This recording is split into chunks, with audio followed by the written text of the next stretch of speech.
Welcome to your deep dive. Today, we're diving into the world of UFOs and UAPs Oh, yeah? with a fascinating interview Yep. from Luis Elizondo, Right. the former head of the Pentagon's Hmm. Advanced Aerospace Threat Identification Program, Yep. or as you'll hear it called, ATIP. That's right. Um, It's a rare look, Yeah. kind of behind the curtain of a topic Okay. that's often just dismissed, as fringe science. Yeah. What makes this even more intriguing is that Elizondo himself started as a skeptic. Okay, so color me intrigued. Elizondo doesn't strike me as someone who jumps to conclusions. Right. What kind of background did he have that led him to this program? Well, his background is actually one of the things that makes this deep dive so compelling. Okay. He spent years in military intelligence and counterintelligence, working with highly sensitive information. Right. He even ran a program integrating national intelligence with law enforcement, Wow. which really shows you the level he was operating at. So not your average UFO enthusiast then? Yeah. More like someone who understands the weight of evidence and the importance of rigorous analysis. Exactly. And that really comes through in the interview. Yeah. He constantly emphasizes the need for data-driven conclusions and doesn't shy away from acknowledging the limits of what we know. Right. But even with that cautious approach, Yeah. he paints a picture that is, well, let's just say, it makes you rethink what's possible. All right, you've definitely piqued my curiosity. Okay. So how did someone like that end up heading ATIP? Well, that's actually a story in itself. Okay. He was recruited without fully knowing what he was getting into. Wow. It started at the Defense Intelligence Agency, but was later moved to the Pentagon. And get this, the move was specifically to protect the program Really? from people who wanted to shut it down. Ooh, okay, that definitely suggests this wasn't just some casual research project, but we're still talking about UFOs here, right? Yep. What Yeah. could be so sensitive about that? Well, that's where things get really interesting. Okay. See, the term UFO itself became a problem. Too much baggage, Yeah. too many conspiracy theories, not enough serious investigation. Right. So they shifted to talking about UAPs, Okay. unidentified aerial phenomena. So a rebranding to get away from the stigma. Exactly. I can see that. Yeah, But was there more to it than just the name change? absolutely. Okay. The way Elizondo describes it, flying itself, wasn't even accurate anymore. Oh. These weren't just objects zipping around in the sky. Okay. He lays out 5 key characteristics of UAPs that he calls observables. And they challenge everything we thought we knew about physics and technology. All right, lay it on me. What are these 5 observables? He starts with instantaneous acceleration. Okay. We're not talking about fast. Right. We're talking about G-forces that would turn a human pilot into jelly Oh, wow. and rip apart any aircraft we know of. Okay, that's definitely beyond anything in our current arsenal. What else? Then there's hypersonic velocity. Yes. Speeds exceeding Mach 5, Mm-hmm. which is already mind-boggling. Yeah. But the kicker is they make sharp turns at these speeds, Oh, wow. something that would be impossible for our fastest jets. Yeah. It's like the laws of physics just don't apply. That's a bit unnerving, to be honest. Yeah, Makes you wonder what kind of technology could even achieve that. and that's just 2 of the 5. Oh, gosh. Okay. Next up is low observability. Okay. Now you might think, wait, aren't UFOs supposed to be bright and flashy? Right. But that's where the misconception lies. Okay. Elizondo's talking about advanced stealth or even cloaking technology Uh-huh. that makes them difficult to detect, both visually and on radar. So they're not just fast, they're practically invisible. This is starting to sound like something out of science fiction. What about the last 2? The 4th one is what Elizondo calls transmedium travel. Okay. This means seamlessly moving between different environments like air, water, and potentially even space without any change in performance. Okay, we're definitely not talking about your average drone here. That level of adaptability, what could possibly explain that? And that leads us to the 5th and arguably most baffling observable Okay. anti-gravity capabilities. Mm-hmm. Elizondo is careful with his wording here, Right. likely due to classification issues, Yeah. but he makes it clear these objects are doing things that defy our understanding of gravity. Okay, now I'm starting to understand why this program was kept so hush-hush. Right. This isn't just about some lights in the sky. No. We're talking about potentially paradigm-shifting technology, maybe even physics-breaking stuff. Exactly. And remember, Elizondo started out skeptical. He needed to see the evidence to believe it. Right. He approached it like a court case, Yeah. demanding multiple witnesses censor data corroboration. Good way to think about it. So he wasn't easily convinced. What finally tipped him over to the believer side? It was the overwhelming evidence. Okay. The sheer volume and consistency of the data. He talks about it like a legal case. Yeah. If he were presenting this in court, it would be a slam dunk. Wow. The jury would have no choice but to believe. All right, that's a pretty powerful statement. Right. But if the evidence is so convincing, why the secrecy? Yeah. Why not just tell the public what's going on? That's where we get to the heart of the matter. Okay. And it's a lot more complicated than you might think. Well, in that case, let's dive into that in part 2. The government's secrecy around UAPs Yeah. is a puzzle in itself. Right.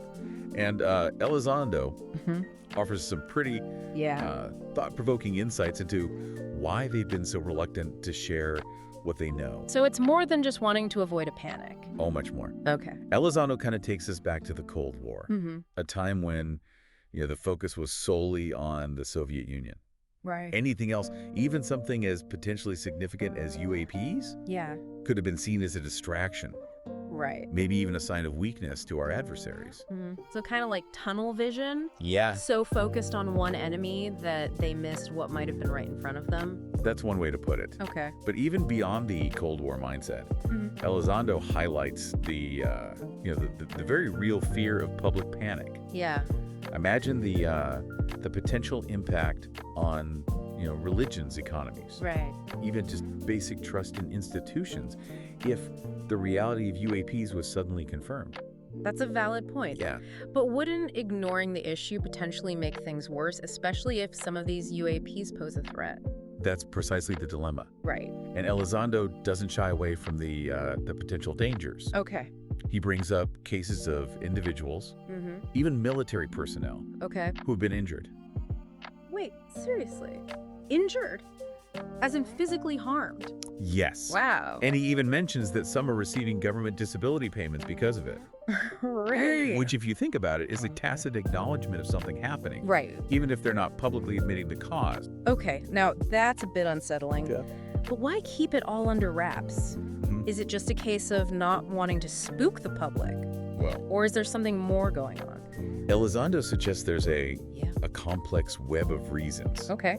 He even hints at a potential cover-up Oh. within the cover-up, Wow. revealing that some officials unilaterally withheld information, Okay. not just from the public, Right. but from Congress and even the president. Hold on. So we're talking about a potential breach of protocol, Yeah. maybe even illegal activities. Potentially. That's taking this to a whole new level. And it gets even murkier. Okay. Elizondo touches on the influence of the military-industrial complex, Right. though he's careful not to name names. Yeah. He suggests that certain groups may have a vested interest in keeping this technology under wraps, especially if its origin is, let's say, not of this world. Okay, now we're wading into some deep conspiracy territory. Right. But it does make you wonder, what kind of technology are we talking about here? Does the government actually possess anything that could be considered alien? Elizondo confirms that they do have materials. Wow. Exotic is the word he uses. Okay. That are not of human origin. Wow. Okay. He's very measured in his language. Right. But the fact that he even mentions this, knowing the scrutiny he's under, speaks volumes. So they're acknowledging the existence of these materials, but not willing to reveal any details about them. It just raises more questions than answers. Yeah. But going back to the potential threat, does Elizondo believe UAPs are inherently dangerous? He frames it more as an issue of not knowing their intentions. Okay. It's like that analogy he uses, Yeah. finding muddy boot prints in your living room. Right. Nothing's been stolen. No one's hurt. Yeah. But someone was in your house and you have no idea who or why. Yeah. That uncertainty is what's unsettling. That's a great analogy. It's not necessarily about immediate danger, but more about the lack of understanding, Exactly. potential for things to go wrong because we're operating in the dark. And that leads us to the big question. Okay. If UAPs are real Yeah. and potentially represent advanced technology, Right. why wouldn't someone just come out and say it? Right. Why all the secrecy? Is it purely a fear of public panic, or are there darker motives at play? Well, some argue it's just misidentified aircraft or natural phenomena. Right. But Elizondo systematically debunks these counterarguments. Okay. He points out that many witnesses are highly trained military personnel, pilots, radar operators, intelligence officials. Right. To suggest they're all hallucinating or incompetent is not only insulting, but statistically improbable. It would have to be a pretty widespread delusion to account for all the reports, Right. especially when you factor in the sensor data that backs up many of these sightings. And the idea that it's some foreign adversary's super secret technology. Yeah. Elizondo argues that if a nation had this level of advancement for the past 70 years, Yeah. it would be the biggest intelligence failure in history. Right. We're not talking about hiding a few tanks. Right. We're talking about physics-defying capabilities. Yeah. That would have to have been developed in complete secrecy.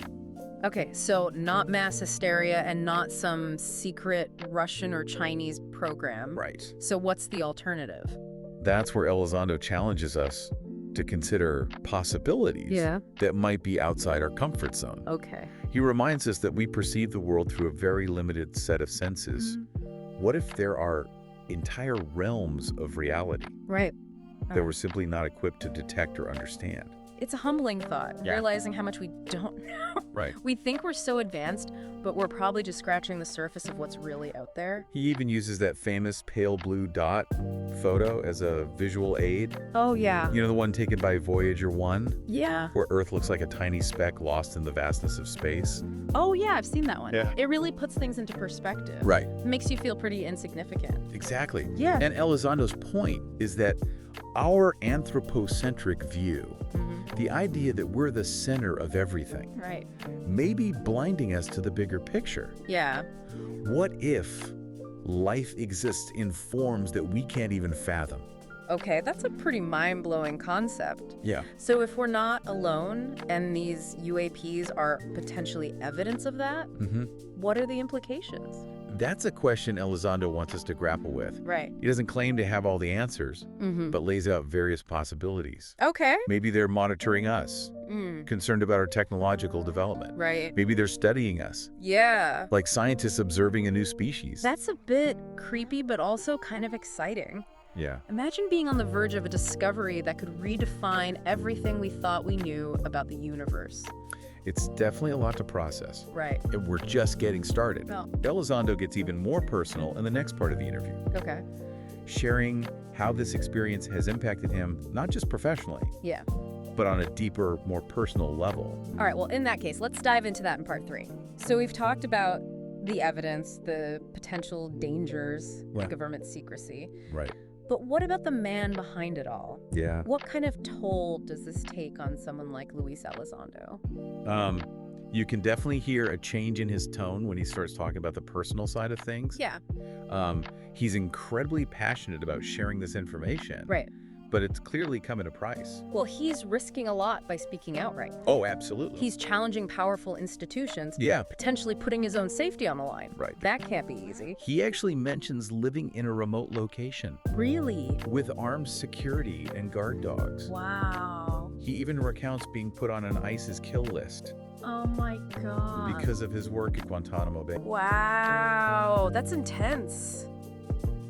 I can't even imagine the level of stress that must come with that. And he makes it clear that he's not alone. Right. His colleague David Grush, a decorated Air Force officer who also went public with information about UAPs, Right. faced retaliation as well. Really? The government even released Grush's medical records Oh, wow. in an attempt to discredit him. That's a blatant invasion of privacy and a pretty disturbing tactic. It is? It makes you wonder how many others have been silenced or intimidated into keeping quiet. Right. And it speaks to the power dynamics at play here. Yeah. But despite all of this, Yeah. Elizondo still comes across as optimistic. Really? He seems to have this unwavering belief that the truth will eventually come out. It's almost like he sees this as a moral obligation, Yeah. a responsibility to share what he knows regardless of the risk. Does he ever talk about what motivates him to keep going? He talks a lot about his family, Okay. particularly his children. He sees them as his greatest accomplishment. And mentions how he's instilled in them the importance of critical thinking and questioning everything. Right. It's like he's trying to create a generation that's not afraid to challenge the status quo. That's powerful. Yeah. It sounds like this whole experience, as challenging as it's been, has also had a profound impact on him personally. Absolutely. Yeah. He even talks about how facing his own mortality through threats and being on those kill lists Wow. has helped him overcome fear. Wow. It's made him appreciate the preciousness of life and the importance of standing up for what you believe in, even when it's difficult. So facing those fears has, in a way, liberated him. That's a great way to put it. Yeah. And you can feel that sense of liberation in the way he talks about the future. Okay. He believes disclosure is inevitable. He even suggests that recent government actions, like the creation of ARO, the Airborne Object Identification and Management Synchronization Group, are a sign that they're finally starting to take this seriously. So maybe there's hope for more transparency down the road. Elizondo seems to think so. Okay. He acknowledges that there are still elements within the government resisting disclosure. Right. But he also sees a growing movement both inside and outside of government that's demanding answers. Well, it's about time. Right. This isn't some fringe conspiracy theory anymore. Yeah. We're talking about real phenomena, potential technological breakthroughs, and maybe even the future of humanity's understanding of its place in the universe. Right. It's something everyone should be engaged in. And that's where Elizondo's message really resonates. Right. He's calling for an open and honest conversation. Yeah. Free from ridicule or fear of reprisal. Right. He wants us to approach this with a sense of shared responsibility, understanding that the implications are far-reaching and potentially world-changing. It's a powerful message, and one that's clearly resonating with a lot of people. He's bringing this topic out of the shadows and into the mainstream, forcing us to confront questions we might have been too afraid to ask before. He's also challenging us to think critically, to question assumptions, and to be open to the possibility that our current understanding of the universe might be incomplete. It's a call to action in a way. Yeah. A call to engage with this topic, to demand transparency, and to embrace the unknown with a sense of wonder and curiosity. And as we wrap up this deep dive, it's important to remember that Elizondo doesn't claim to have all the answers. Right. But he's urging us to ask the right questions. Exactly. This isn't about blindly believing everything he says. It's about engaging in a critical and open-minded exploration of a truly fascinating phenomenon. Exactly. And on that note, I think it's time to leave our listener with a final thought to ponder. If these UAPs are indeed evidence of non-human intelligence, what does that mean for humanity? Yeah. Does it challenge our beliefs? Right. Our sense of self? Our place in the cosmos? Right. These aren't easy questions. Yeah. But they're ones we can no longer afford to ignore. Exactly. It's time to step into the unknown and embrace the mystery. It's time for all of us to take the deep dive, a